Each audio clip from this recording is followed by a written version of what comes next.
Mexico just beat South Korea in Guadalajara. The home crowd should have been roaring from the first whistle to the last. But once again, the cameras panned up, and there they were, rows of empty red seats in the exact same stadium where this exact same problem happened less than a week earlier. This is the 2026 World Cup, the biggest, richest, most expensive tournament in football history. And somehow, stadiums keep showing up half full. So here's the real question. Is this actually about fan interest, or is something else going on behind the scenes? Let's get into it. To understand why this keeps happening, you need to go back to before the tournament even started. FIFA billed this World Cup as the biggest version of the event ever, expanding to 48 teams and spreading 104 matches across the United States, Mexico, and Canada. Bigger format, bigger ambitions, bigger price tags. That last part is where the trouble started. Reports suggest ticket prices for this tournament jumped far beyond anything fans had seen at a World Cup before. Some early estimates floated final tickets going for thousands of dollars more than the previous tournament. In Qatar, fan groups were vocal almost immediately, and the criticism never really stopped. By the time the tournament actually kicked off in Mexico City, there was already a tension in the air. The opening match was electric, a packed stadium, a home win, everything FIFA wanted to show off. But the very next game in Guadalajara told a different story. Empty seats were visible throughout the stands, even though the match still drew a strong overall crowd.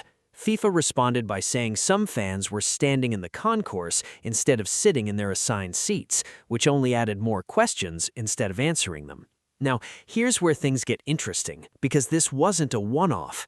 Just days later, Canada's own World Cup debut in Toronto ran into the same issue. Over 1,000 seats at the stadium went unsold for a match that still drew more than 43,000 fans. Some of the unsold tickets were reportedly priced well above $2,000 each in the hours before kickoff. For a co-host nation playing its first ever World Cup match on home soil, that's not a small detail, that's a flashing warning sign. And then it happened again in Guadalajara, the same city, the same stadium, this time during Mexico's win over South Korea. 2 matches, same venue, same visible gaps in the crowd. When a pattern repeats itself in the exact same stadium, it stops looking like bad luck and starts looking like a structural problem. Would this affect your excitement watching from home, knowing the in-person crowds aren't matching the hype? Let us know what you think, and if you're enjoying this breakdown so far, go ahead and subscribe, because we're covering this tournament match by match. So why is this actually happening? The simplest explanation fans keep pointing to is pricing. FIFA introduced what's known as dynamic pricing for this tournament, where ticket costs can shift based on demand, similar to how flights or hotel rooms are priced.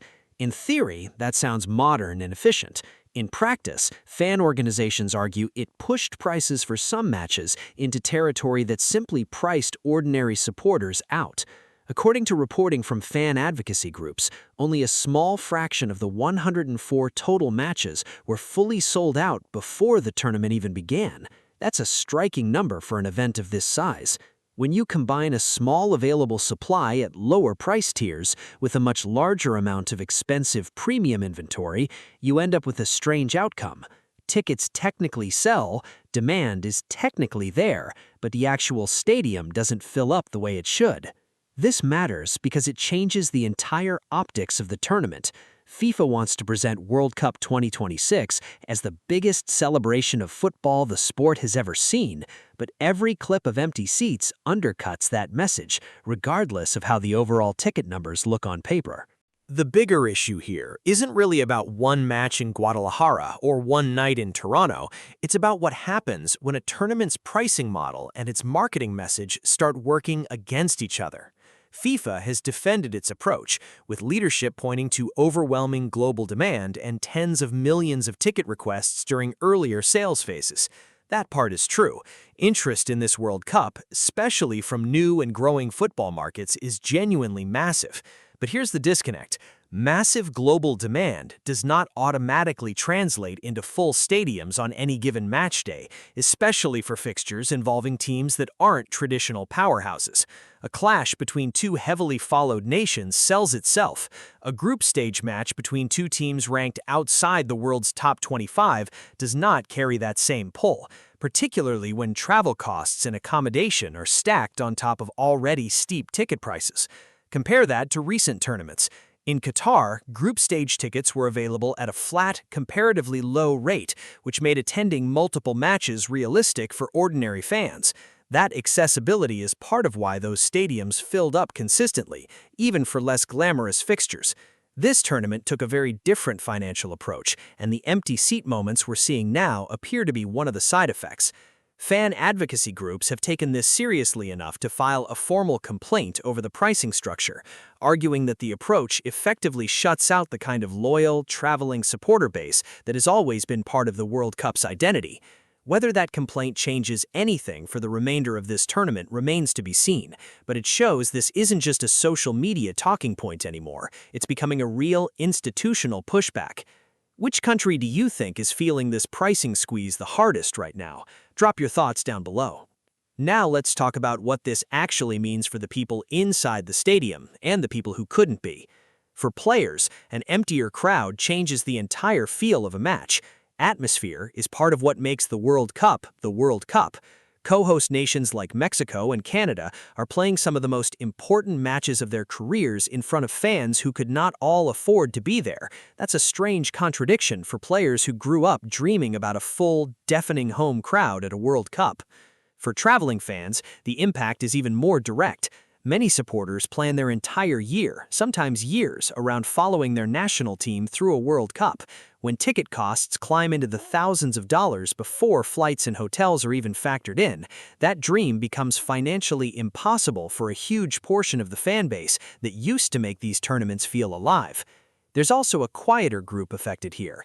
Casual local fans in host cities who might have walked into a stadium for a lower-tier group stage match in past tournaments just to be part of the moment are now priced out of doing exactly that. That's part of why you're seeing gaps in sections that wouldn't have existed in previous World Cups. So where does this go from here? The best-case scenario is that FIFA adjusts its approach as the tournament progresses, releasing more accessible ticket batches for less in-demand matches, the way it did with a lower-priced supporter tier earlier in the sales process. If that strategy expands, you could see fuller stadiums for the remaining group matches and beyond. The more uncertain scenario is that this becomes a recurring story for the rest of the tournament.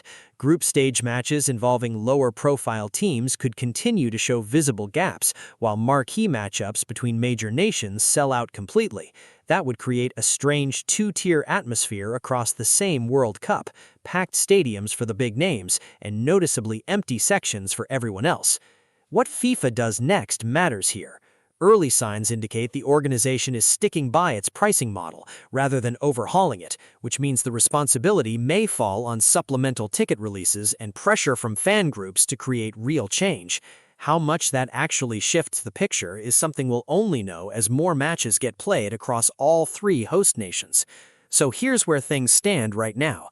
The World Cup is breaking attendance records on paper, with millions of ticket requests and historic global interest. At the same time, multiple matches across multiple host cities have shown visible empty seats, largely tied to ticket pricing and accessibility concerns that started building months before the opening match.